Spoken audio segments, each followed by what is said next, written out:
Good morning, brothers and sisters. It is 8:14 a.m. Central Standard Time on December 28, 2021. Hope everybody is doing well this beautiful morning. And overnight, well, should I say early this morning UTC time, approximately 4 a.m., we had us an M flare, M1.9. That was right at, 4 o'clock. Straight at 4. That's very interesting. Right on the button of 4 o'clock. But we did have a couple of C flares building up to it.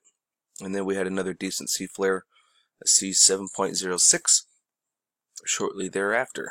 So, yeehaw. Let's go see where that bugger started off at, huh?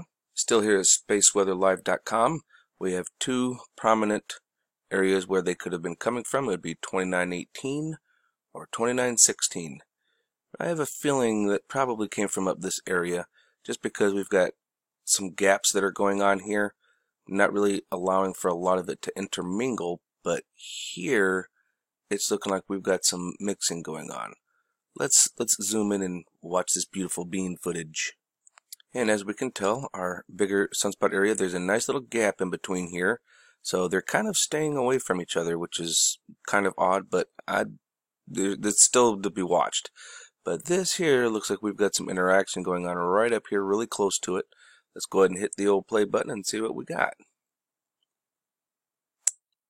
So yeah, we can see a little bit of going on here, but right here it starts to develop. There it is. Yep. But that's the region that she came from. So let's go take a peek. And over here at Solar Dynamic Observatory, we are at 193 angstroms, starting from midnight yesterday into today. So let's see what we got going on here. Let's just kind of zoom in here a little bit and see what kind of action we got. Oop, there's a little pop.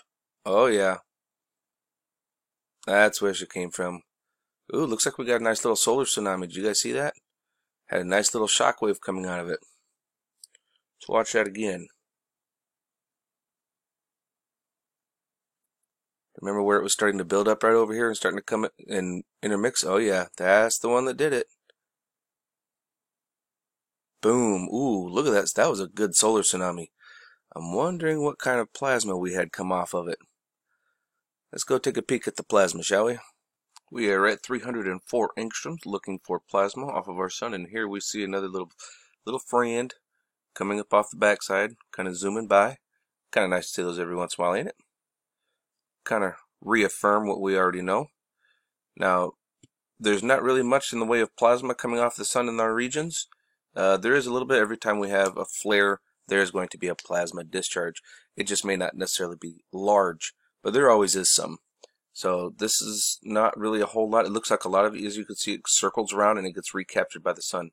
But I did find it amazing when this went off, you could see this region kind of light up. We'll see it again. So as it starts to pop, you see this dark area here? In here, it actually gets lit up. It actually like it almost lights up like the sunspots do. Watch. See it starting to light up? Boom. Did you see that?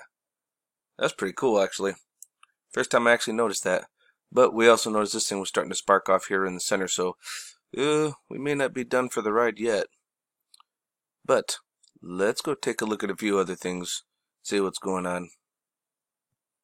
And back over to Space Weather Prediction Center, we can see that we are missing a lot of data. Yes, we are. Looks like from about 2200, so about 10 o'clock UTC time, 10 p.m. to noon. That's 14 hours of missing data over here at AceMag. What's going on there? Of course, we've got Enlil prediction, our Anunnaki sun god trying to tell us what's going on. I don't believe him for nothing. He's a king of liars, in my opinion. So, take a look at what we had here. This is the C flare, actually, that we had after the M. This thing starts up after the M flare had already, or should I say, I caught it after the M flare had already gone. So this was at 7:45 UTC time in the morning, and this is a good amount. There's going to be, with the M flare, we're going to have small radial blackouts over the area, especially shortwave radio. So, yeah, we've got some stuff coming at us. Let's go take a look at our plasma, shall we? And over here at the European Space Agency, this is about currently where we're at. So as you can tell, we had quite the spike up last night. into today, and we look like we got about 33 to 34 centimeters cubed, and now we're on the downside, and we'll be falling right back down into a nice low level. Thank goodness, because I've actually been feeling kind of rough lately. Been doing a lot of walking, been outside too, so probably wasn't the smartest idea. For curiosity's sake, I did decide to hit the play on this and start it over, and I want everybody to watch. We have that active sunspot group that was over here is still sending off a lot of flares going off in this direction, and we had another one shoot one off going in this direction. However, the one that it fires at us that we're getting impacted with currently, right here, right, the one that we're getting impacted with, after it, now this is the Earth, after it passes the Earth here, it turns black. And these all of a sudden turn black right as it passes the Earth. So keep an eye out for this. Let's watch. See, that's that active sunspot group just spouting off. This one's the one that comes to hit us. Boom. But look at it. It's turning black after it goes by us. Does that make sense to anybody? How does it get lighter or heavier after it passes us? Usually the most amount of density is going to be at the sun's surface where it popped off, and then it turns black. I don't understand that one. Now this one again, this one is looking straight at us, straight on. So this would be the north, this would be south, if you will, coming at us this way. This one here is looking from the top down, and this is a side view. Okay, so how did it get bigger and then turn black, which is 60 centimeters cubed? That's a direct hit. After it hits us, it turns darker. How does it do that? I don't understand that one. And then, of course, over here, we're seeing all the many fire-offs that this baby over here is doing, the one that finally went around the corner to miss us. Look at all these that are going off. I don't know about that. And then we've got something coming around the corner at us. It's going to be facing us here pretty soon. This guy right here, whatever's coming around the corner, it lit off 1, 2 of them. Yeah. So yeah, looks like we're definitely ramping up into an exciting time. And we are over here at Space Weather looking at seeds daily. This is near real time. And as we can see here, something is round here that's being pushed off. And there is not really a whole lot we're going to be able to see until we get a few more images. We've only got 22 images for the day so far, but more importantly, you guys see this nice large rounded object, and you can see it actually on this side, it curves back around this way. So yeah, there's something kind of peeking, wanting to come around the sun this way, which seems weird, doesn't it? Definitely got a good one right here. I'm trying to look around and seeing anything else, but mostly everything else I'm seeing is just plasma coming off. And as you can see, it's kind of coming around this way. So there was a little bit of plasma that came off of that, but nothing that's going to cause panic, I guess, so to speak. There's always a little bit, but let's go take a look at LASCO. And at Space Weather Prediction Center, which is where we are here, I started us off taking a peek at a little friend right there. Right there. Kind of nice to see them every once in a while.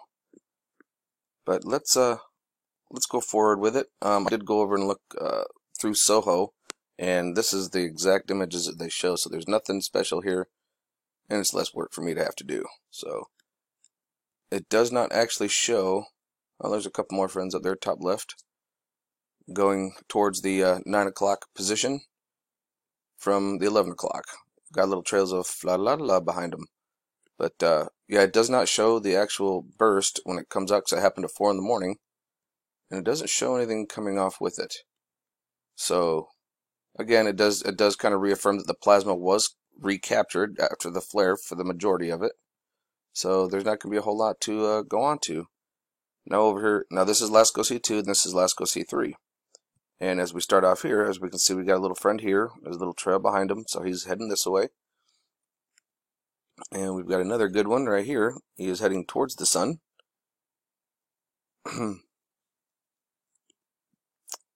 Oh, there's a little cigar-shaped one. There's uh-oh, Borg cube. Look out. So that's pretty much it. We don't see anything else coming off except for a few friends here and there. Wow, look at this one. He actually stayed right inside of the dark zone where the arm is. Good job. That was a good hidey job. There's another one here going this way. And there's this guy going this way. You can see his little trail behind him. Almost makes you wonder what that trail is. Oh, look, there's another one. Right there, coming right at us. Or should I say, coming at the satellite. All over the place. I will keep us informed, folks. I will stay on it and be looking out for everybody. Yep, there's another one right down here. Almost looks exactly like a bird, doesn't it, with his tail out the backside? Have I shown those before? Yep. So stay safe out there, folks. This is going to be interesting, especially that one that's coming, the one that's coming around here, coming at us. Woo! Stay safe, folks. Remember, you're loved, and love is the only way forward.